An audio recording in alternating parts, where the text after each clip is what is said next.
وأصحابه ومن تبعهم بإحسان إلى يوم الدين أما بعد. Ikhwatal iman wa akhwatal Islam, kaum muslimin dan muslimat rahimani Allah wa iyyakum jami'an. Alhamdulillah, puji syukur kehadirat Allah Subhanahu wa taala atas limpahan nikmat, taufik serta hidayahnya. Kita bisa berjumpa pada majelis kuliah khalisah yang kelima dengan membahas kitab At-Tanbihat Al-Latifah ala mahtawat alaihi al-aqidah al-wasitiyah, yang ditulis atau yang disusun oleh beliau Fadilatul Syekh Al-Allamah Abdurrahman Ibnu Sa'di.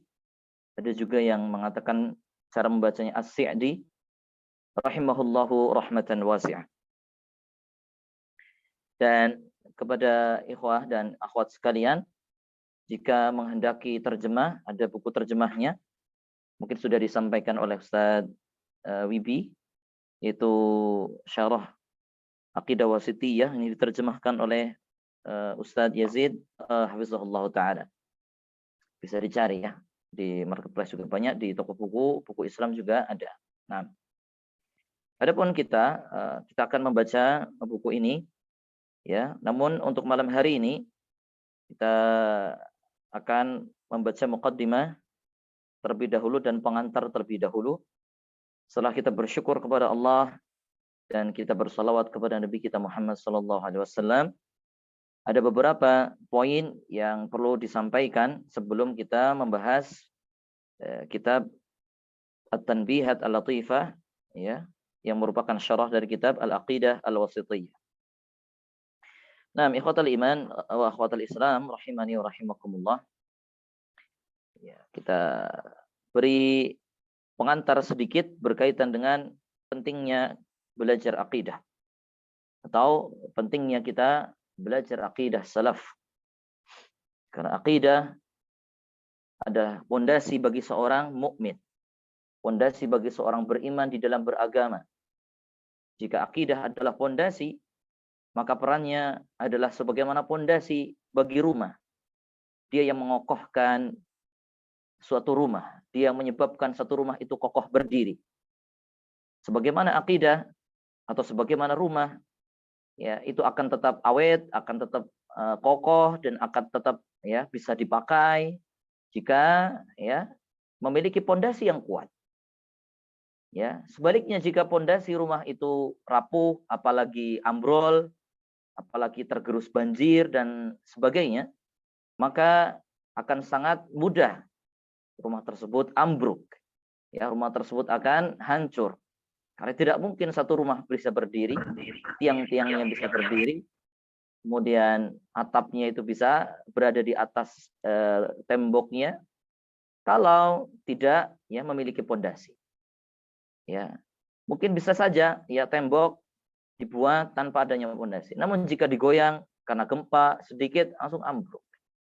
Itulah perumpamaan bagi orang yang ya belajar akidah. Belajar akidah, dia mengokohkan pondasinya, menguatkan pondasinya. Jika kokoh pondasi akidah seorang atau akidah seseorang, maka kokohlah agamanya.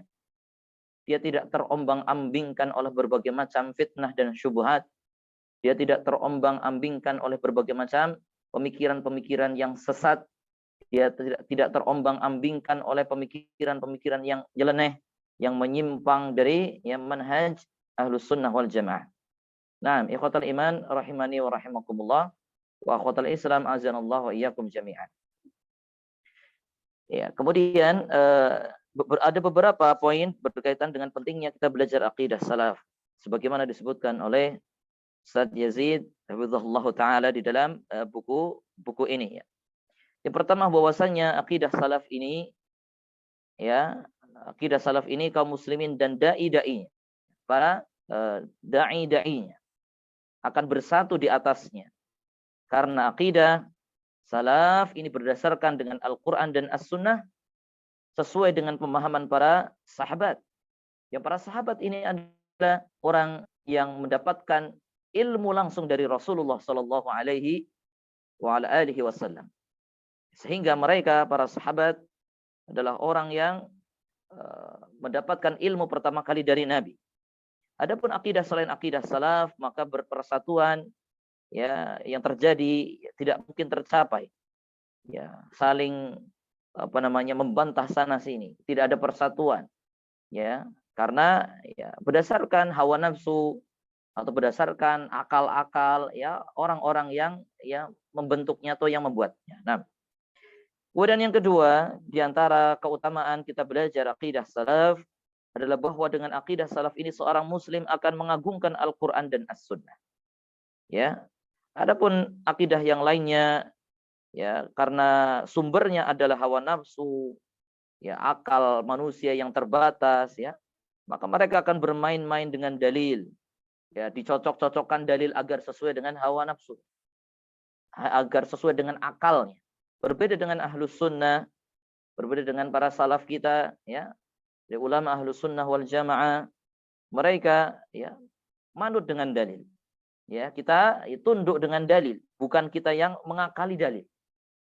Kemudian yang ketiga di antara keutamaan akidah salaf, bahwasanya akidah salaf ini akan mengikat seorang muslim dengan generasi pertama, yaitu para sahabat radhiyallahu anhum ajma'in, yang mereka itu adalah sebaik-baik generasi. Dikatakan oleh Nabi sallallahu alaihi wasallam, khairun nasi qarni thumma alladhina yalunahum thumma alladhina yalunahum. Sebaik-baik manusia adalah ya generasiku atau pada masaku. Itu masa para sahabat. Kemudian generasi sesudahnya yaitu para tabi'in, kemudian generasi sesudahnya yaitu para tabi'ut tabi'in. Kemudian di antara pentingnya kita belajar akidah salaf, yang keempat adalah akidah salaf ini jelas. Ya, ini jelas. Ya. Gampang dan jauh dari berbagai macam takwil, ta'til, tasybih. Oleh karena itu, dengan kemudahan ini seorang akan tenang dengan ketentuan-ketentuan Allah, dengan qada dan qadar Allah, serta mengagungkan Allah Subhanahu wa taala. Kenapa? Ya, kita tidak ngeyel dengan dalil ya. Tidak membuat susah dalil. Ya. Tidak dalil itu dibuat ruwet ya. Sebagaimana ya kelompok-kelompok yang menyimpang mereka menjadikan dalil itu jadi sesuatu yang ribet, sesuatu yang ruwet untuk dijelaskan. Berbeda dengan akidah salaf. Nah, akidah salaf jelas, gampang. Yang menyebabkan jadi ribet, ruwet adalah orang-orang menyimpang.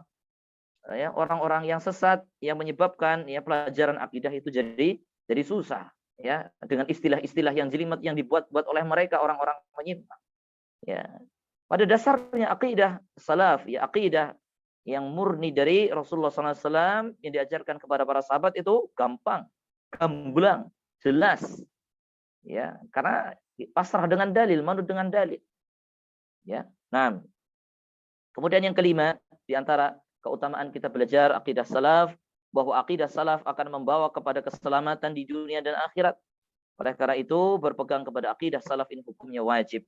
Ya wajib bagi setiap muslim dia berpegang dengan akidah yang diajarkan oleh Rasulullah SAW dan yang dipahami oleh para sahabat ridwanullah alaihim ajma'in. Kemudian yang terakhir yang disebutkan di sini, yang keenam, akidah salaf ini adalah akidah yang selamat karena as-salaf as-salih ya lebih selamat ya, di dalam pemahamannya, lebih tahu, lebih faham dengan apa yang disampaikan oleh Nabi dan lebih bijaksana. Nah, ikhwatal iman rahimani wa rahimakumullah wa akhwatal Islam. Kemudian pengantar yang kedua, mengapa kita memilih kitab Al-Aqidah Al-Wasithiyah? Kenapa tidak yang lainnya? Ya, maka ada beberapa alasan kita memilih ya akidah wasithiyah. Setelah teman-teman kemarin belajar usulul iman, ya, dasar-dasar akidah, fondasi akidah yang level dasar gitu ya. Maka kita lanjutkan dengan belajar akidah yang lebih dalam lagi ya, dan di antara kitab ataupun buku yang pertengahan yang untuk mereka yang baru belajar itu lebih mudah difahami ya, dan namun tidak terlalu tidak terlalu dasar adalah akidah wasithiyah. Ya, berbeda dengan usul iman kemarin karena membahasnya adalah rukun iman. Akidah wasitiyah ini nanti akan dibahas berbagai macam berkaitan dengan masalah akidah ya, terutama berkaitan dengan asma wa sifat dan lain-lainnya. Ada beberapa alasan kenapa kita memilih ya kitab Al-Aqidah Al-Wasithiyah. Ya, disebutkan di sini ada 4 alasan. Ya, ada 4 alasan kenapa kita memilih ya kitab Aqidah Wasithiyah. Yang pertama, ya, kenapa kita memilih kitab Al-Aqidah Al-Wasithiyah? Karena kitab akidah ini adalah kitab yang mudah untuk orang-orang yang baru belajar ya. Kitab ini adalah kitab yang mudah bagi orang-orang yang baru belajar. Setelah kita belajar tentang usulul iman berkaitan dengan apa? Rukun iman, kita lanjutkan dengan apa? Akidah yang berikutnya, pembahasan dalam masalah akidah berikutnya dengan kitab Al-Aqidah Al-Wasithiyah. Ini masih cocok dengan para pemula, para mubtadiin. Pakai hamzah bukan pakai ain. Kalau mubtadi'in nanti artinya ya, para pembuat bid'ah. Mubtadi'in para ya pembelajar pemula. Yang kedua, jelas uraiannya. Uraian-uraian disampaikan oleh Syekhul Islam Ibnu Taimiyah rahimahullah dalam kitab Al-Aqidah Al-Wasithiyah ini jelas uraiannya, urutannya, ya, sistematikanya ya. Sehingga cocok untuk ya kita para pelajar pemula. Kemudian yang ketiga, selalu diiringi dengan dalil-dalil Al-Quran maupun As-Sunnah oleh penulis. Nah, ini yang penting. Jadi akidah atau keyakinan kita, i'tiqad kita sebagai seorang muslim tidaklah boleh dibangun kecuali di atas ya dasar wahyu. Ya, baik Al-Quran maupun As-Sunnah. Tidak boleh kita memiliki keyakinan, kita memiliki i'tiqad, kita memiliki akidah terkait dengan sesuatu yang dibangun dari selain wahyu, dari selain Al-Quran dan As-Sunnah. Contohnya misalnya ada orang membangun akidahnya dengan mimpinya, tidak boleh. Ya, membangun akidahnya dengan primbon, ya tidak boleh. Membangun akidahnya dengan wangsit, membangun akidahnya dari bisikan-bisikan para leluhur, tidak boleh. Karena akidah jelas di dalam Islam dasarnya adalah Al-Quran dan As-Sunnah, bukan asumsi, bukan mimpi, bukan primbon, bukan kata-kata orang dan seterusnya. Tidak boleh. Maka siapa saja yang dia kemudian mengajarkan keyakinan, ini harus diyakini ini dan itu dan seterusnya, namun dasarnya bukan dari Al-Quran dan As-Sunnah, maka tidak boleh kita yakini. Ya, tidak boleh kita yakini itu ya sebagai akidah. Karena akidah landasannya adalah wahyu. Harus wahyu, yaitu Al-Quran dan As-Sunnah. Nah, kemudian yang keempat sudah diterima oleh kaum muslimin sejak zaman Syekhul Islam Ibnu Taimiyah. Ya, bahkan nanti kita bahas sedikit berkaitan dengan sejarahnya. Sejarah ditulisnya kitab Al-Aqidah Al-Wasithiyah. Ini sudah diterima, bahkan tidak lintas madhab apapun secara fikih, mereka menerima ya kitab yang ditulis oleh Syekhul Islam. Karena hakikatnya kaum muslimin ini akidahnya sama, meskipun mungkin dalam fikih, pemilihan pendapat ulama dalam masalah fikih ya, furu'iyah, masalah cabang bisa jadi berbeda. Ya, bisa jadi berbeda. Namun dalam masalah akidah kaum muslimin sama. Ya, makanya yang menyatukan kaum muslimin ya, yang menjadikan kaum muslimin bersatu adalah di atas akidah. Ya, adapun masalah ijtihadiyah, masalah fiqhiyah, yaitu sesuatu yang memang ya mu'tabar, sesuatu yang dianggap dan sesuatu yang oleh para ulama ya, itu sesuatu yang dianggap di dalam agama. Ya, bukan sesuatu yang tabu. Sehingga bukanlah tolok ukur untuk menganggap seorang ini ahlu sunnah atau bukan ahlu sunnah ya dengan masalah fikih, namun dengan masalah akidah. Karena masalah akidah adalah masalah pondasi beragama. Ya, pondasi beragama. Ya, nah, adapun masalah fikih ya, masalah memilih satu pendapat dalam masalah fikih, maka silakan ya antum sesuai dengan belajar antum dan antuna sekalian ya, dengan asatidzah siapa silakan belajar. Yang penting tujuan kita adalah beramal. Tujuan kita adalah mendekatkan diri kepada Allah Subhanahu wa taala dengan cara ya semampu kita. Ya, datangnya ilmu kepada kita itu yang kita amalkan ya. Sehingga yang terpenting bagi kita adalah bagaimana kita membangun akidah kita yang benar. Ya, bagaimana membangun akidah kita yang benar. Nah, barakallahu fikum. Kemudian pengantar yang ketiga berkaitan dengan kitab Al-Aqidah Al-Wasithiyah adalah mohon untuk tidak membuka kamera ya. Untuk akidah al-wasitiyah adalah eh, sejarah ataupun asal muasal kitab al-aqidah al-wasitiyah. Maka di sini dinukilkan ya kisah atau bagaimana eh, kitab al-aqidah al-wasitiyah ini ditulis oleh Syekhul Islam Ibnu Taimiyah rahimahullahu taala. Beliau sebutkan atau bahkan beliau ceritakan sendiri dalam kitab beliau Al-Majmu' Al-Fatawa. Meskipun Majmu' Al-Fatawa ini kan kumpulan fatwa beliau ya, dikumpulkannya ya bukan oleh beliau sendiri, oleh murid-muridnya. Ya, di dalam kitab Al-Majmu' Al-Fatawa beliau menyebutkan, ya saya bacakan terjemahnya saja biar seperti ini. Telah datang kepadaku seorang hakim dari Wasit. Ya, satu daerah di daerah Irak ya. Daerah Wasit, satu daerah di Irak. Ia meminta kepadaku agar menuliskan sebuah kitab kecil yang berisi tentang intisari akidah Ahlus Sunnah wal Jamaah. Nama hakim ini adalah Radiyuddin Al-Wasiti, seorang pengikut madhab Syafi'i. Coba ya. Syekhul Islam secara pondasi fikihnya beliau adalah Hambali. Beliau madhabnya Imam Ahmad bin Hanbal. Atau ya bermadhab dengan apa ajaran atau fikihnya Imam Ahmad bin Hanbal.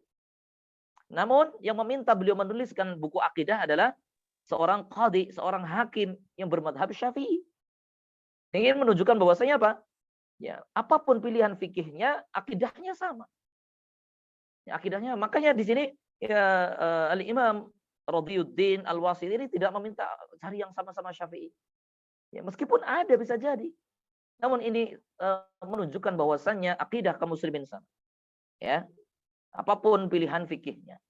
Nah, kemudian beliau katakan, waktu itu aku, kata Syekhul Islam, sedang melaksanakan ibadah haji. Kemudian aku mampir ke Syam. Hakim ini adalah orang yang baik dan faham tentang agama. Kemudian ia mengadu kepadaku tentang apa yang terjadi di negerinya, yaitu Irak, daerah Wasit di Irak. Setelah Tartar, yaitu pasukan Mongol, mendudukinya. Ya, Tartar menguasai daerah Irak pada saat itu. Mereka banyak yang tidak mengerti apa-apa dan dikuasai kezaliman serta hilang agama dan ilmunya, yaitu pemahaman-pemahaman yang rusak, ya, pemahaman-pemahaman yang menyimpang di dalam agama. Ya, tentunya berkaitan dengan masalah akidah. Kemudian ia meminta kepadaku agar menuliskan sebuah kitab akidah yang nantinya akan menjadi pegangan untuk keluarganya dan untuk masyarakatnya di negerinya, yaitu daerah Wasit. Mulanya aku tidak mau, karena yang menulis tentang masalah akidah sudah banyak dari ulama-ulama terdahulu. Ya, seperti dicontohkan di sini seperti kitab Tauhidnya Imam Ibnu Khuzaimah atau Aqidatus Salaf, ya, Ashabil Hadis dan lain-lainnya. Tetapi ya, ia tetap memaksaku untuk menuliskan tentang akidah Ahlus Sunnah wal Jamaah, sehingga aku tulis sendiri dari ba'da asar. Karena yang meminta dituliskannya kitab akidah ini adalah seorang hakim dari Wasit, maka dinisbatkanlah nama kitab akidah ini kepadanya, sehingga menjadi Al-Aqidah Al-Wasitiyah. Itu demikian sejarahnya. Dan beliau dikatakan oleh banyak ulama ya bahwasanya beliau ini menulis kitab Al-Aqidah Al-Wasitiyah ini dalam satu majelis. Ya, dalam satu majelis, maksudnya dalam sekali duduk. Ya, sekali duduk ya setelah sholat asar. Ya, Masya Allah, ya. Luar biasa ilmu dari Syekhul Islam Ibnu Taimiyah. Nah, sebenarnya orang-orang yang memusuhi beliau, tidak suka dengan beliau karena belum baca tulisan-tulisan beliau, belum baca apa karya-karya beliau. Hanya melihat beliau dari apa ucapan-ucapan orang yang jahil, orang-orang yang hasad, orang-orang yang tidak suka dengan Syekhul Islam. Adapun orang-orang yang belajar kitabnya, mempelajari bukunya, meskipun dari kalangan musuhnya atau dari kalangan orang yang kontra sama beliau, belum mereka tetap mengakuinya. Meskipun tidak sepakat dengan apa pendapat-pendapat beliau. Ya, tetap memberikan penghargaan, memberikan penghormatan kepada beliau.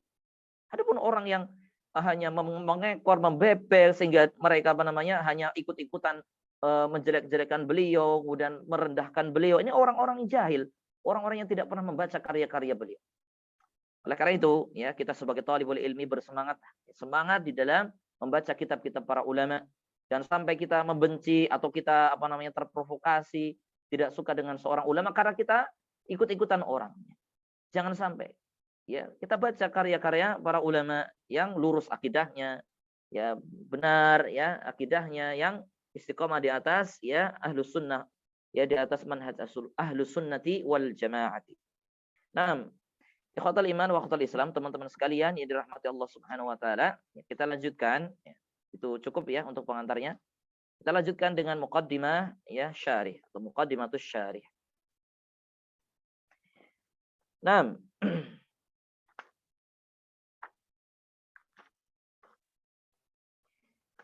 ya. Kita mulai bismillahirrahmanirrahim, muqaddimatus syarih.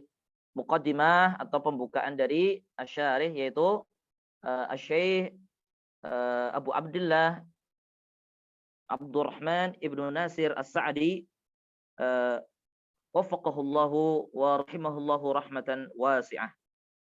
Ya, kalau kita nukil sedikit berkaitan dengan Syekh Sa'di sedikit saja ya. Ya, siapakah beliau ya, Syekh Abdurrahman Ibnu Sa'di? Dikatakan ya, beliau ini adalah al-allamah al-mufassir, seorang yang sangat berilmu, seorang ahli tafsir, al-muhaddis, seorang muhaddis, al-faqih, seorang ahli fikih. Bayangkan ya, dari mufassir, muhaddis, faqih, al-usuli, beliau seorang ulama ahli usul, an-nahwi, kemudian seorang ahli nahwu. Ya, Masya Allah, ini kalau disebutkan oleh para ulama, ada seorang ulama yang dia bisa menguasai banyak cabang ilmu, disebut dengan apa? Al-mutafannin. Apa? Al-mutafannin. Orang yang bisa menguasai banyak cabang ilmu. Dan diantaranya adalah Syekh ya Abdurrahman Ibn Nasir As-Sa'di atau As-Sa'di rahimahullahu taala. Ya, beliau berkunyah Abu Abdullah. Dan nama beliau adalah Abdurrahman Ibn Nasir Ibn Abdullah Al-Sa'di atau Sa'di. Ya, beliau dari Nawasir, dari Bani Amr, salah satu ya cucu dari Bani Tamim. Adapun ibunya, ya ibu dari Syekh As-Sa'di min Ali Utsaimin, dari keluarga Utsaimin. Beliau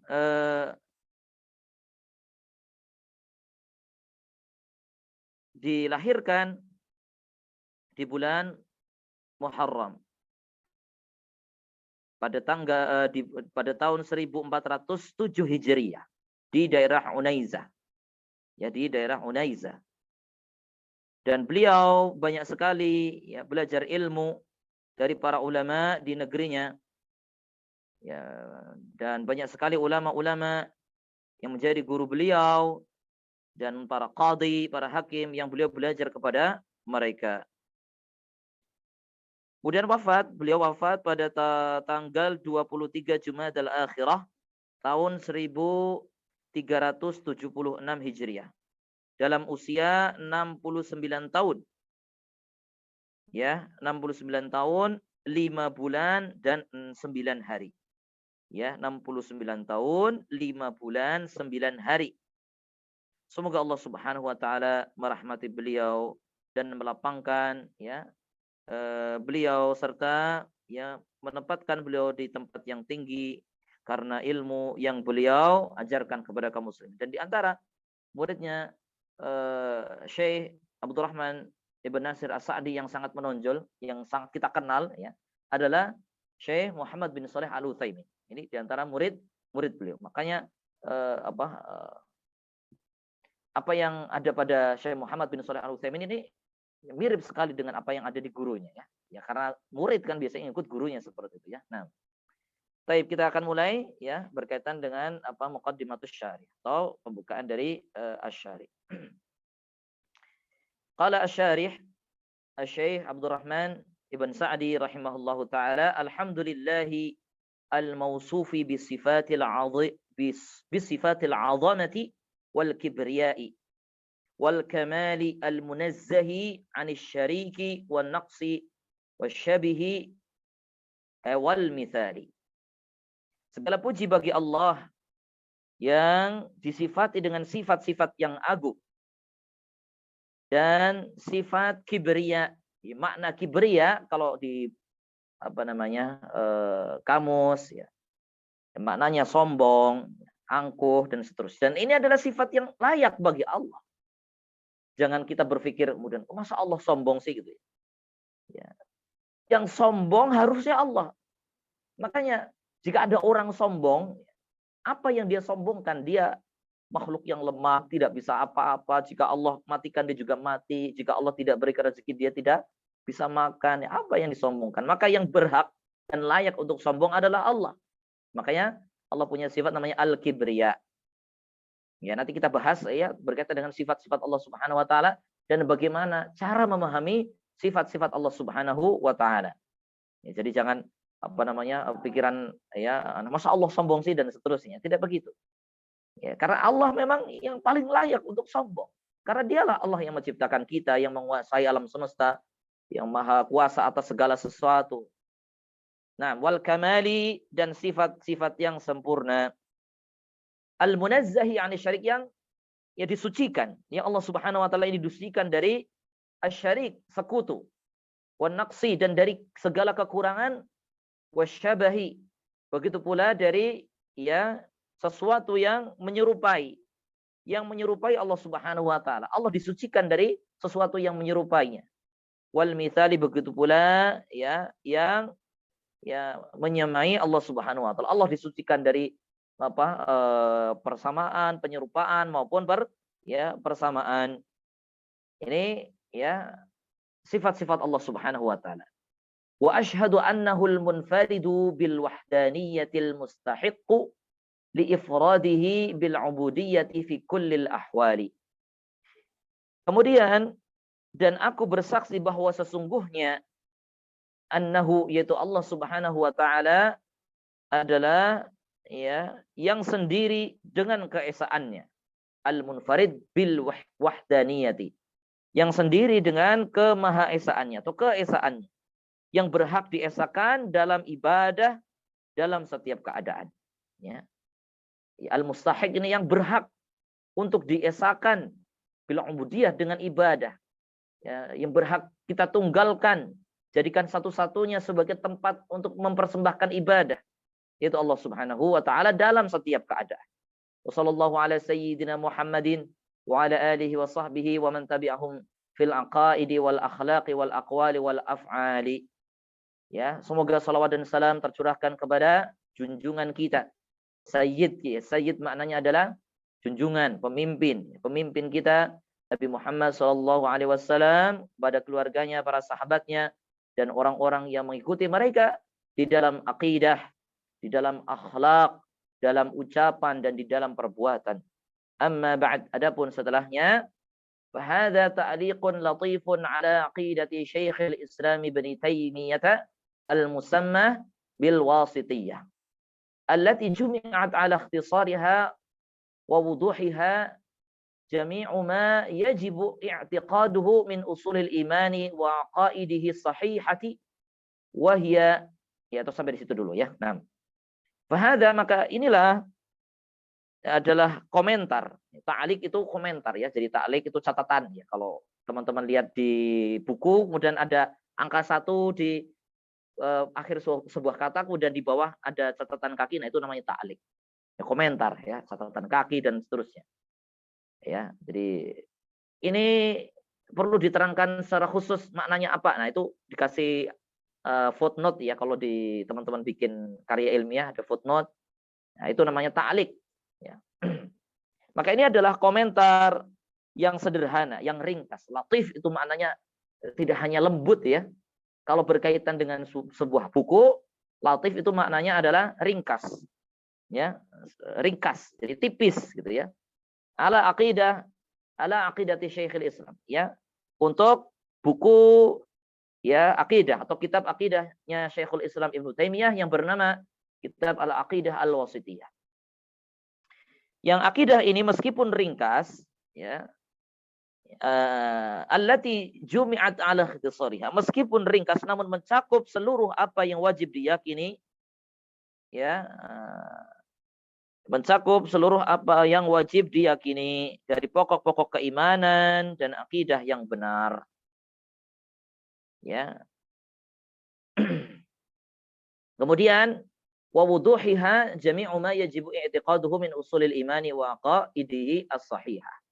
Meskipun akidah ini jelas maknanya dan tersusun rapi, akan tetapi butuh kepada komentar ta'liq ya dengan beberapa tujuan. Ya, dengan beberapa tujuan. Jadi tujuan Syekh As-Sa'di memberikan ta'liq dari buku ini ada beberapa. Di dalam muqaddimah beliau sini ada 5 tujuan. Tujuan beliau memberikan komentar atau ta'liq kepada buku ini ya. Tayyib.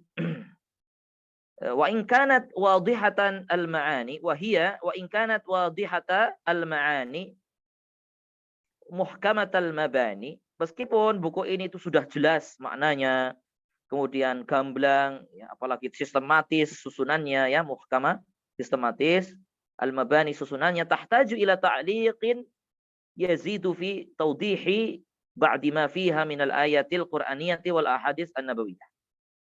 Maka membutuhkan catatan atau membutuhkan komentar untuk menambah jelas lagi. Ya, menambah jelas lagi ya dengan tujuan ya sebagai berikut. Yang pertama di sini tawdihu ba'di ma fiha min al-ayatil qur'aniyah wal ahadits an-nabawiyah wa tabyinu wajha dalalatiha 'ala al-maqsudi. Yang pertama ini, tujuan ta'liq ini ya, yaitu untuk menguraikan, menjelaskan ya, menguraikan atau menjelaskan dalil-dalil ayat-ayat Al-Qur'an dan hadis.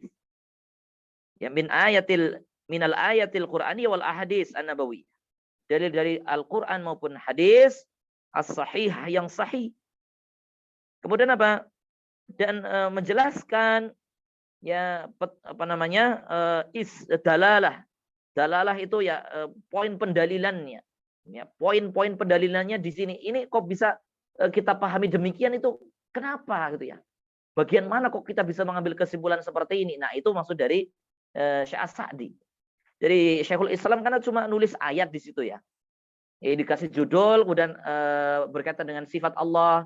Allah memiliki sifat ini, Allah memiliki sifat ini. Dalilnya ayat, hadis. Kalau kalau kita yang mungkin masih minim dari sisi ilmu alat ya, yaitu bahasa Arab ya, kemudian pemahaman konteks, karena mungkin kita juga belum familiar dengan membaca buku ya berbahasa Arab, maka beliau bantu gimana menerangkan ini, poin pendalilannya di mana, kok bisa ayat ini bisa jadi dalil kalau Allah itu punya sifat ini. Nah, seperti ini yang pertama yang beliau lakukan ya, tujuan dari ta'liq ini yaitu menguraikan dalil-dalil ayat-ayat Al-Qur'an dan hadis-hadis yang sahih ya, dan maksud dari petunjuk ayat-ayat tersebut. Kemudian yang kedua, wa bayanu wajhi irtibati ba'dil masaili ya bi ba'din. Kemudian yang berikutnya adalah untuk menjelaskan hubungan irtibat, ikatan hubungan apa yang perlu dikumpulkan dalam satu tempat. Jadi beliau ini sesuatu ini pembahasannya jadi satu. Ya ditaruh di sini gitu ya. Tidak tidak berpencar-pencar dan seterusnya, beliau jadikan satu ya biar lebih mudah untuk difahami. Kemudian yang ketiga, wa jam'u ma yahtaju ila jam'ihi fi mawdi'in wahidin. Yang ketiga, tujuan dari ta'liq ini adalah untuk mengumpulkan apa yang perlu dikumpulkan dalam mengumpulkan apa yang perlu dikumpulkan dalam satu tempat. Tadi sudah dibaca ya. Afan ya, tadi yang kedua adalah untuk wa bayanu irtibati ba'dil masaili bi ba'din ya. Menjelaskan hubungan antara satu masalah dengan masalah yang lainnya. Ya, hubungannya apa? Ya, hubungan masalah ini dengan kok ini bisa dijadikan satu bab, itu kenapa? Kemudian yang ketiga tadi, mengumpulkan apa yang perlu dikumpulkan dalam satu tempat. Karena mungkin penulis dalam hal ini Syekhul Islam ini membuatnya jadi terpisah. Ya, mungkin ya seperti itu kemudian dijadikan oleh Syekh As-Sa'di dalam satu tempat. Kemudian yang keempat, wal isyaratu ila ba'di athariha wa fawaidiha fil qulubi wal akhlaq. untuk memberikan isyarat kepada sebagian athar atau faidah yang terdapat dalam akidah ini terhadap hati dan akhlak. Apa dampak yang bisa kita dapatkan atau pengaruh apa yang bisa kita dapatkan dari permasalahan akidah ini di dalam hati kita? Apa efek samping yang bisa kita dapatkan? Apa yang bisa kita makna apa yang bisa kita simpulkan, kemudian apa manfaatnya untuk hati kita, manfaatnya apa untuk diri kita, begitu ya. Sehingga berdampak kepada hati dan akhlak ya kita sebagai pembaca. Kemudian yang terakhir, yang kelima, wa tanbihu likulli ma yahtaju ila tanbih ya alaih, dan memberikan komentar atau memberikan tanbih ya, perhatian pada setiap permasalahan ya yang perlu untuk diperhatikan atau untuk perlu dikomentari atau perlu kita memiliki perhatian lebih di poin-poin permasalahan tersebut. Kemudian beliau tutup dengan doa di muqaddimahnya ini, wa arjullaha ayyakuna hadza ta'liqu ya ala hadzal wasfi wa ayyakuna khalisan liwajhihil karimi muqarraban ilaihi nafi'an sahlan fi alfadhihi wa ma'anihi, amin. Kemudian saya berharap kepada Allah agar ta'liq atau komentar ini sesuai dengan apa yang saya harapkan. Wa yakuna khalisan, dan berharap kepada Allah agar menjadikan amal ini ikhlas karena mengharap wajahnya yang mulia. Ya, juga mampu mendekatkan diri saya kepadanya, muqarraban ilaihi nafi'an, dan ya serta bisa memberi manfaat, sahlan, serta mudah dalam lafaz-lafaznya serta maknanya, amin. Nah, ini muqaddimah dari asy-syarih, yaitu Syekh Abdurrahman bin Nasir As-Sa'di rahimahullahu taala. Nah, kemudian kita masih ada waktu ya, 1/4 jam.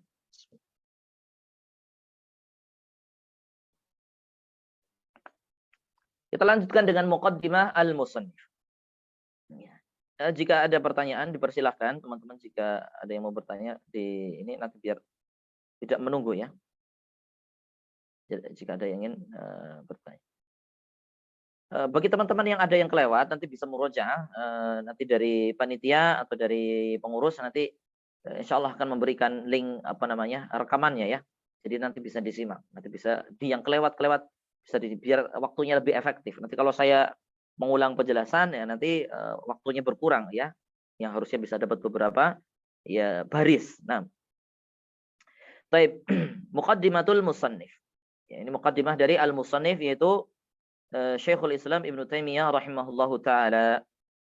Ya, sedikit ya berkaitan dengan profil Syekhul Islam Ibnu Taimiyah. Mungkin teman-teman juga sudah banyak yang mengenal beliau, ya sudah banyak sekali yang mengenal beliau. Sedikit saja sebelum kita masuk ya. Siapa beliau ini? Huwa al-Imam Ar-Rabbani, Imamul A'immah. Beliau adalah al-Imam Ar-Rabbani. Kalau kita mendengar Imam Rabbani, ya, makna Rabbani adalah seorang yang mengajarkan satu ilmu dari hal yang mendasar. Ya, mengajarkan ilmu dari hal yang mendasar.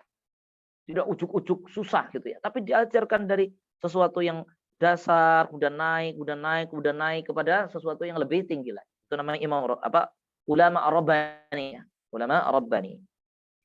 Imamul A'immah dikatakan di sini sebagai bentuk pujian kepada beliau. Imamnya para imam. Wa muftil ummah, muftinya umat ini. Wa bahrul ulum, beliau adalah lautan ilmu. Sayyidul Huffaz, pimpinannya para al-Huffaz, ya para Huffaz di sini maknanya para ahli hadis. Syekhul Islam wa turjumanul Quran. Beliau adalah syekhnya kaum muslimin dan ya turjumanul Quran, ahli ya tafsir Al-Quran. Alamuz zahid wa auhadul ubbadi. Beliau seorang yang zuhud, ya, qami'ul mubtadi'in, seorang yang menghancurkan bid'ah, wa akhrul mujtahidin, dan imam mujtahid yang ya kalau di sini dikatakan akhir, ya wallah alam makna akhir di sini.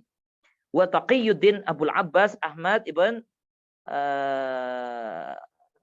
Ahmad ibn Syekh al-Imam al-Allamah Syihabuddin Abu al-Mahasin Abdul Halim ibn Allamah Majduddin Abul Barakat Abdul Salam ibn Abi Muhammad Abdullah bin Abi Al-Qasim Al-Khadar bin Muhammad bin Al-Khadar bin Ali bin Abdullah ibn Taimiyah Al-Harrani, ya, Al-Harrani. Nah, ya.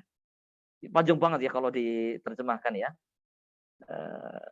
Kemudian siapa nama asli beliau? Nah, julukan beliau Taqiyuddin. Ya, julukan beliau Taqiyuddin. Nama aslinya Ahmad. Ya, Ahmad. Ya, Ibn. Ya, Syekhul Islam. Jadi bapak beliau juga seorang ulama Syihabuddin. Ya, Ibnu Taimiyah. Ya, Taimiyah ini adalah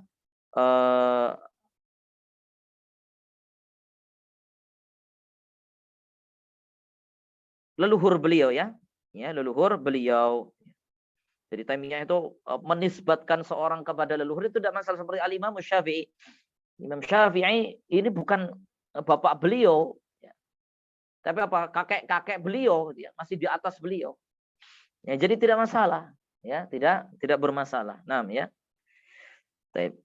Karena beliau lebih terkenal dengan apa? Syekhul Islam Ibnu Taimiyah. Namun sebagian masyayikh seperti Syekh Shalih Al-Utsaimin ini sering menyertakan di belakang Syekhul Islam Ibnu Taimiyah Al-Hafidh. Maknanya cucu ya. Syekhul Islam yang cucu gitu ya. Karena bapak beliau juga Syekhul Islam. Ya. Atau di antara di atas beliau juga ada Ibnu Taimiyah, juga ada yang bukan Syekhul Islam ya. Ada yang mendapatkan julukan Ibnu Taimiyah juga. Sehingga ditambahkan di belakangnya Syekhul Islam Ibnu Taimiyah Al-Hafidh. Ya, yang cucu ya. Nah, ala kulli hal yang sudah masyhur di kalangan kita ya, di kalangan Ahlus Sunnah wal Jamaah, Syekhul Islam ya Ibnu Taimiyah, dan Ibnu Taimiyah yang dimaksudkan dari sini Al-Imam Ahmad ya Ibnu Taimiyah Al-Harrani ya. Nah, beliau lahir di Bahrain ya, pada tahun 660 Hijriah. Ya, jadi beliau di abad ke-6 Hijriah ya, di abad ya ke-7 di Afan ya. Karena 660 berarti abad ke-7 ya. 660 Hijriah. Kemudian beliau wafat pada tahun 728 Hijriah saat beliau di penjara di Damaskus ya. Semoga Allah memberikan kepada beliau pahala yang berlimpah dan mensucikan ruh beliau dan menempatkan beliau di kedudukan yang tinggi karena ilmu yang beliau ajarkan kepada kaum muslim. Nah, kita masuk kepada muqaddimah al-musannif. Kita lanjutkan 5 menit lagi ya. Qala al-musannif rahimahullah ta'ala wa qaddasa ruhahu fi 'illiyyin. Alhamdulillahilladzi arsala rasulahu bil huda wa dinil haqqi liyudhhirahu 'ala ad-dini kullihi wa kafa billahi syahida. Ya, segala puji bagi Allah yang telah mengutus Rasulnya dengan petunjuk dan agama yang hak, itu agama yang benar ini, untuk ditampakkan ya, untuk dia tampakkan agama ini di atas seluruh agama. Ya, yang ada, agama yang ada, dan cukuplah Allah menjadi saksi, wa kafa billahi syahida, dan cukuplah Allah sebagai saksi. Kemudian qala asy-syarihu ya rahimahullah taala, alhamdulillah. Apa makna alhamdulillah? Ai anna jami'a awsafil kamali thabitatun lillahi ala akmalil wujuhi wa atammiha. Ya, segala puji bagi Allah artinya bahwasanya seluruh sifat yang sempurna adalah tetap bagi Allah. Thabitah lillah. Ya, tetap itu maksudnya bahaya itu terus ada pada Allah Subhanahu wa taala. Ya, berbeda dengan kita ya, manusia. Ya, mungkin kita punya sifat terpuji tapi sifatnya ini bisa hilang. Ganteng misalnya, ganteng, seorang ganteng ini kalau sudah tua udah hilang gantengnya. Seorang cerdas kalau sudah pikun udah nggak cerdas lagi. Ya, jadi yang sempurna sifat, kesempurnaan dalam sifat itu hanya Allah. Ya, hanya Allah. Tidak ada yang lain. Jadi sifat-sifat yang baik ada pada seorang, ada pada manusia itu akan hilang. Yang akan hilang. Berbeda dengan Allah sabitah, maka akan tetap ada pada Allah Subhanahu wa taala. Ala akmalil wajhi, afan. Ala akmalil wujuhi wa atammiha. Menurut cara yang paling sempurna. Akmal, atam itu maknanya sama ya, yang paling sempurna. Wa mimma yuhmadu alaihi ni'amuhu 'alal ibadi allati la yuhsi ahadun minal khalqi ti'dadaha. Dan di antara yang dipuji atas Allah adalah nikmat-nikmat Allah yang dikaruniakan kepada seluruh hambanya, di mana tidak ada seorang pun dari makhluknya.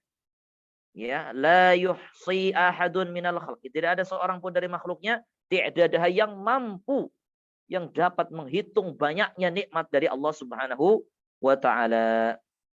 Kemudian dikatakan oleh Syekh As-Sa'di sini, yang paling besar nikmat Allah yang paling besar itu apa? Wa a'zamuha irsaluhu Muhammadan rahmatan lil alamina bil huda. Dan yang paling besar, nikmat yang paling besar dari Allah kepada kita kaum muslimin, kita manusia, adalah diutusnya Nabi Muhammad sallallahu alaihi wasallam sebagai rahmat bagi alam semesta. Bil huda, dengan membawa al-huda. Apa itu al-huda? Alladzi huwa al-ilmun nafi'.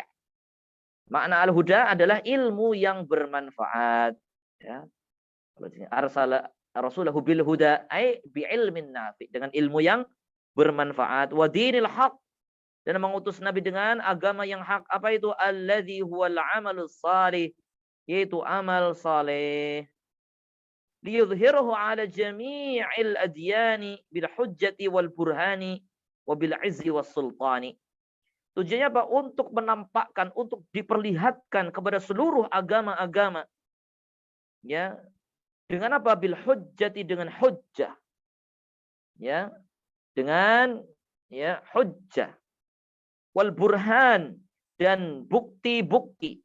Ya, burhan maknanya keterangan atau bukti-bukti. Wabil izzi was sultani, dengan kekuatan maupun dengan kekuasaan. Wa kafa billahi syahidan, maka cukuplah menjadi Allah menjadi saksi ala sidqi rasulihi wa haqiqati ma jaa bihi.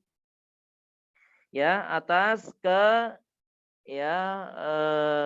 kebenaran rasulnya, ala sidqi rasulihi, atas kebenaran rasulnya, dan kebenaran hakikat yang dibawa oleh beliau, yaitu risalah risalah yang dibawa oleh beliau sallallahu alaihi wasallam. Wa syahadatuhu ta'ala biqaulihi wa fi'l wa biqaulihi wa fi'luhu ta'yiduhu li rasulihi bin nasri wal mu'jizati wal barahini al mutanawwi'ati ad-dal li kulli wahidin minha. Dan persaksian Allah Subhanahu wa taala tersebut adalah dengan firman-Nya. Persaksian Allah atas kebenaran Rasulnya, atas kebenaran wahyu atas kebenaran risalah yang dibawa oleh Rasulullah ini dengan firman-Nya. Ya, kemudian apa? Wa fi'luh, dan kemuliaan perbuatan Allah kepada Nabi. Wa ta'yiduhu li rasulihi, dan pertolongan yang diberikan kepada Nabi sallallahu alaihi wasallam. Bin nasri, dengan bentuk pertolongan, kemudian wal mu'jizat, dengan mu'jizat, kemudian wal barahin, dan bukti-bukti yang bermacam-macam. Semuanya ini menunjukkan adal kulli wahidin minha, yang semuanya ini menunjukkan bahwa risalah beliau beserta kebenarannya. Fa kaifa bi jami'iha, masing-masing dari mukjizat itu sendiri, bukti itu sendiri, masing-masing dari mukjizat maupun bukti tadi ini, itu sebenarnya sudah cukup sebagai bukti akan kebenaran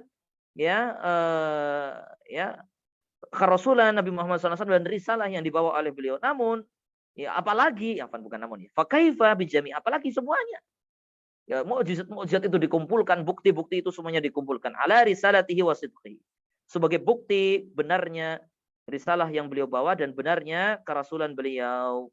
Wa anna jami'a ma jaa bihi huwal haqqu, dan bahwasanya semua apa yang dibawa oleh Nabi, semua apa yang dibawa oleh Rasulullah sallallahu alaihi wasallam huwal haqqu, adalah hak, adalah benar, min aqaidin, berupa akidah, wa akhlak, begitu pula ya masalah akhlak, wa adab dan adab, wa amal wa ghairiha, dan amal-amal dan lain-lainnya. Naam, barakallahu fikum. Ini makna dari atau penjelasan dari Syekh Abdurrahman Ibn Nasir As-Sa'di di muqaddimah ya musannif. Nah, mungkin kita cukupkan dulu ya untuk pertemuan malam hari ini. Ini ternyata masih panjang, kalau kita teruskan nanti jadi malam sekali. Jadi muqaddimahnya nanti kita lanjutkan di pertemuan berikutnya insyaallah. Kemudian ikhwah sekalian wa akhwatul Islam, kuis ya, untuk kuis malam hari ini. Tadi disebutkan bahwasanya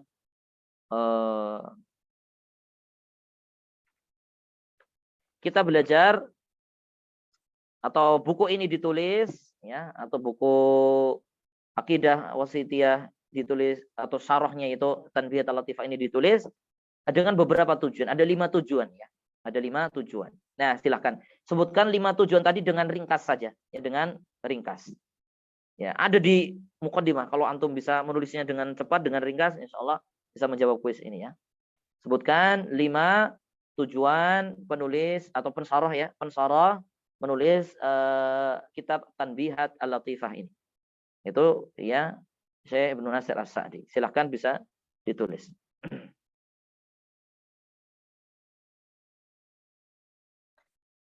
Baik, kita cukupkan ya.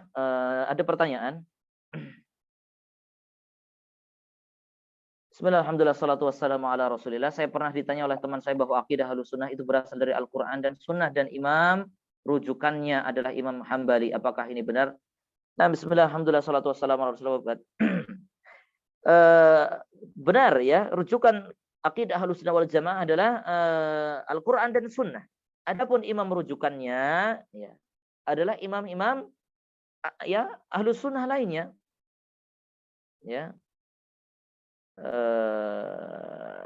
Apa namanya, seperti diantaranya Imam Ahmad bin Hambal, dan Al-Imam Syafi'i, dan imam-imam yang lainnya. Namun kenapa terkenalnya dari Imam Ahmad?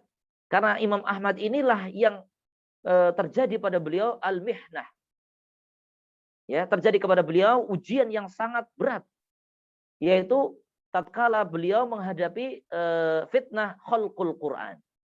Jadi khalifah pada saat itu, penguasa pada saat itu memaksakan seluruh ulama untuk berpendapat bahwa Al-Quran itu adalah makhluk, bukan kalamullah.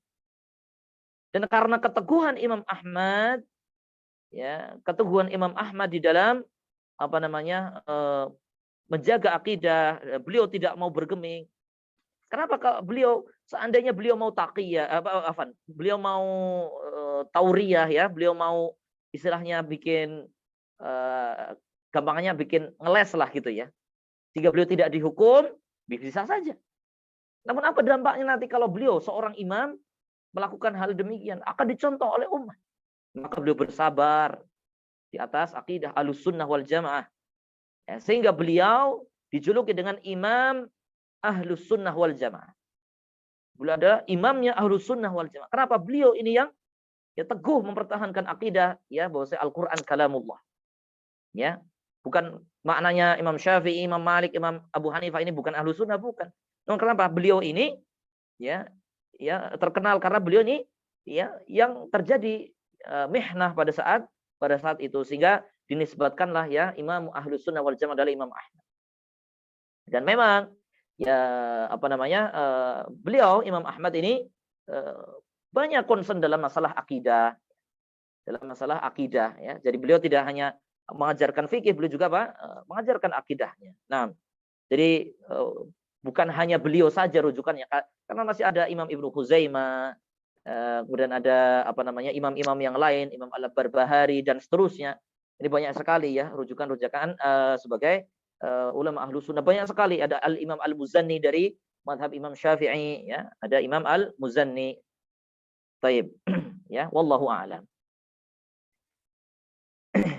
Kemudian apa kelebihan, kekurangan atau antara syarah kitab Aqidah Wasithiyah karya Sa'di dengan masih yang lain? Anda pernah lihat ada yang lebih lengkap, tebal syarahnya, yaitu dari Syekh. 6. Kelebihan dari kitab Tanbihul Latif ini ringkas. Jadi kita tidak panjang lebar. Kalau antum mau baca sendiri tidak apa-apa, silahkan nanti bisa baca buku yang panjang lebar. Ya, jadi kelebihan buku ini ringkas karena tujuan pokok kita adalah tidak panjang lebar karena baru pemula ya. Baru pemula ya, supaya kita tidak jenuh gitu ya. Kita cari syarah yang ringkas-ringkas. Adapun kalau antum misalnya mau baca sendiri atau mau nambahkan faedah, ya bisa sambil baca buku-buku yang lain. Ya, sambil baca bukunya, misalnya Syarah Aqidah Wasithiyahnya Syekh Fauzan, Syarah Aqidah Wasithiyahnya Syekh Ibnu Utsaimin, ya bisa teman-teman bisa menambahkan sendiri. Nah, ya, barakallahu fikum. Ini ada yang jawab. Kemudian yang terakhir, kenapa kita sering disebut Wahabi, Ustadz? Apakah dimaksud Wahabi dan asal musuh? Nah, ya, kenapa disebut Wahabi? Ya, sebenarnya mereka yang menyebut Wahabi sendiri, mereka sebenarnya nggak paham apa itu Wahabi dan sejarahnya gitu ya. Begini ya, sejarahnya istilah Wahabi itu adalah ketika seorang yang berkhawarij, yaitu yang bernama Abdul Wahab bin Rustum, ya, dari daerah Maroko ya, daerah Maghrib, yang dia berakidah Khawarij, yang dia apa, bengis. Ya tahu sendiri Khawarij seperti apa ya. Mereka ya menumpahkan darah kaum muslimin, mereka menghalalkan darah kaum muslimin yang tidak seperti mereka, yang tidak apa namanya beragama seperti mereka. Ya. Sehingga isu ini dibawa kepada Syekh Muhammad bin Abdul Wahab. Ya. Padahal Syekh Muhammad bin Abdul Wahab tidak pernah yang namanya beliau ini apa namanya sampai apa namanya menumpahkan darah untuk berdakwah, kemudian sampai apa namanya perang sana kemari, bukan. Ini disebutkan oleh para ulama, ini adalah propaganda Inggris, propaganda penjajah, ya, yang ada pada saat itu untuk mengadu domba kaum muslimin. Sehingga orang-orang yang apa namanya tidak suka kepada Syekh Muhammad bin Abdul Wahab ini apa? Diprovokasi. Wah, mereka Wahabi, mereka suka ini dan seterusnya. Karena Wahabi yang dulu itu adalah seperti itu. Ya, diprovokasi. Oh, Wahabi itu bengis, Wahabi itu tukang menumpahkan darah. Padahal itu Wahabi yang dulu, yang ada di Maroko. Dibawa kepada Syekh Muhammad bin Abdul Wahab, padahal beliau tidak melakukannya. Ini tuduhan yang keji, tuduhan yang sangat keji gitu ya. Ya, ala kulli hal ya. Julukan itu tidaklah berarti apa-apa ya. Silahkan orang mau julukin apa, terserah mereka. Yang penting apa yang kita pelajari, apa yang kita yakini, akidah yang kita pelajari, akidah yang kita yakini adalah sesuai dengan apa yang diajarkan oleh Rasulullah SAW dan yang dipahami oleh para sahabat. Itu yang kita pentingkan. Gak usah kita apa namanya meributkan masalah apa namanya julukan. Terserah orang mau juluki Wahabi, mau juluki apa namanya macam-macam. Bahkan Syekhul Islam Ibnu Taimiyah itu disebut Wahabi oleh mereka, kan lucu ya. Imam Muhammad bin Abdul Wahab atau Syekh Muhammad bin Abdul Wahab itu akhir tahun 1800-an. Ya, atau abad ke-12 Hijriah. Ya, Syekhul Islam itu tahun 660 Hijriah tadi kita baca. Ya kan jauh sekali. Karena saking tidak ngertinya, saking tidak pahamnya, akhirnya Syekhul Islam karena mungkin yang dibahas oleh beliau sama, ya dianggaplah ya Syekhul Islam itu Wahabi. Enggak, kan lucu sekali ya. Masa orang yang lahirnya duluan dijuluki dengan orang yang lahir kemudian. Ya, Syekh Muhammad bin Abdul Wahab itu lahir ya sekitar abad 8 apa namanya kalau abadnya 18 kalau Masehi. Kalau abad Hijriah kalau tidak salah abad ke-12 ya, abad ke-12 Hijriah. Sedangkan Syekhul Islam abad ke-7 Hijriah, kan jaraknya sudah jauh sekali. 600 sampai 500 tahun. Ya, oleh karena itu nggak usahlah kita apa namanya mempusingkan, menganggap apa namanya pusing julukan orang. Yang penting kita tunjukkan bahwasanya yang kita pelajari adalah benar. Ya, bahwa tuduhan mereka adalah tuduhan yang dusta dan tuduhan yang palsu. Ya, karena apa? Nggak ada manfaatnya ya, nggak ada manfaatnya kita meributkan gara-gara kita dijulukin. Kan antum, kita semuanya dijulukin macam-macam sama orang misalnya. Anda dijuluki sebagai, mohon maaf misalnya dijuluki sebagai tukang contek misalnya. Tukang contek, padahal kita nggak pernah nyontek ya. Ngapain kita ngapain kita ribut, ngapain kita susah, kita nggak pernah melakukan. Ya, dan ngapain kita juga susah kita disebut Wahabi padahal kita tidak seperti Wahabi. Gitu ya. Nah, jadi julukan-julukan yang disebutkan atau dituduhkan adalah tujuannya adalah tujuan untuk memecah belah kaum muslimin. Sehingga kaum muslimin tidak mau bersatu di atas tauhid, tidak mau sudah kontra dulu dengan Syekh Muhammad bin Abdul Wahab. Mungkin sedikit saya kisahkan cerita ya. Bagaimana buku beliau Syekh Muhammad bin Abdul Wahab ini diterima oleh kaum muslimin. Suatu ketika ada seorang ulama yang pernah setiap selesai majelis beliau pasti mendoakan keburukan untuk Syekh Muhammad bin Abdul Wahab. Karena beliau benci sekali dengan Syekh Muhammad bin Abdul Wahab dari berita-berita atau informasi yang datang kepada beliau. Suatu ketika ada seorang yang pernah belajar kitab tauhidnya Syekh Muhammad bin Abdul Wahab. Udah dibawalah buku ini dan disobek sampulnya. Sampulnya disobek. Dibawa kepada ulama tadi, ya, seorang pengajar tadi yang ulama tadi yang setiap selesai majelis mendoakan keburukan kepada Syekh Muhammad bin Abdul Wahab. Kemudian tunjukkan kitab tersebut dan ditanya siapa penulisnya. Ini sampulnya nggak ada, siapa penulis. Maka kata ulama tersebut, wah ini buku bagus sekali. Isinya penjelasan dari Al-Qur'an dan Sunnah. Ya, setelah beliau mengomentari demikian, beliau diajak ke toko buku.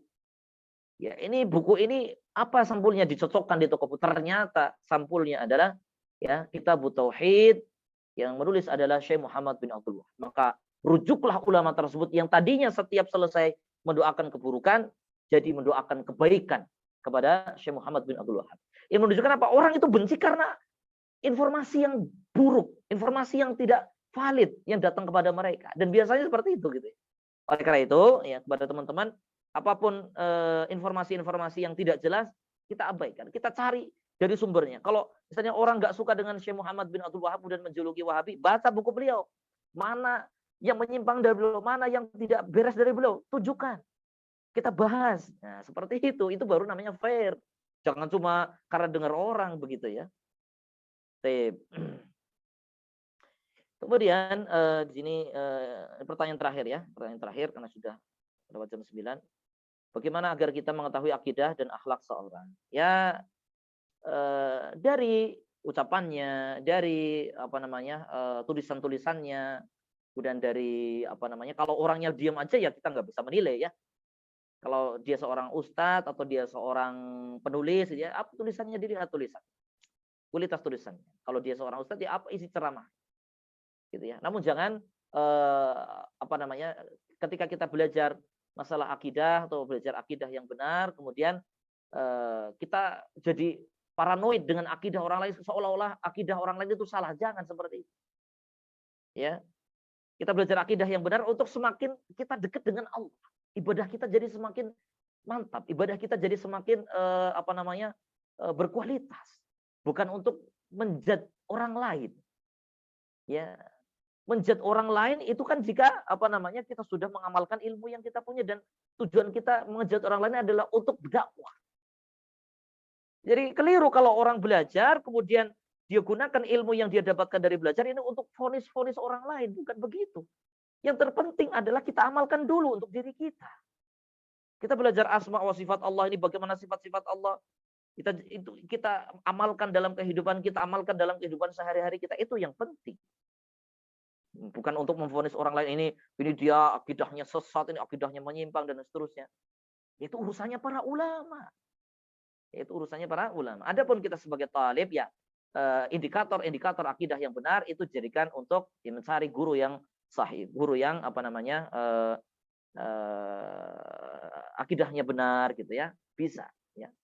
Tapi bisa bertanya pada guru kita yang lainnya berkaitan dengan seorang ustadz ini gimana ustadz ya, beliau akidahnya gimana dan seterusnya, boleh. Ya, jadi bukan kita yang menilai sendiri begitu ya. Wallahu a'lam. Demikian kita cukupkan untuk pertemuan kali ini. Semoga Allah Ta'ala berikan kita istiqomahan dan kita lanjutkan di pertemuan berikutnya. Sallallahu ala nabiyina Muhammadin wa ala alihi wasallam. Wa akhiru da'wana alhamdulillahi rabbil alamin. Subhanaka Allahumma wa bihamdika asyhadu an la ilaha illa anta astaghfiruka wa atubu ilaik. Wassalamualaikum warahmatullahi wabarakatuh.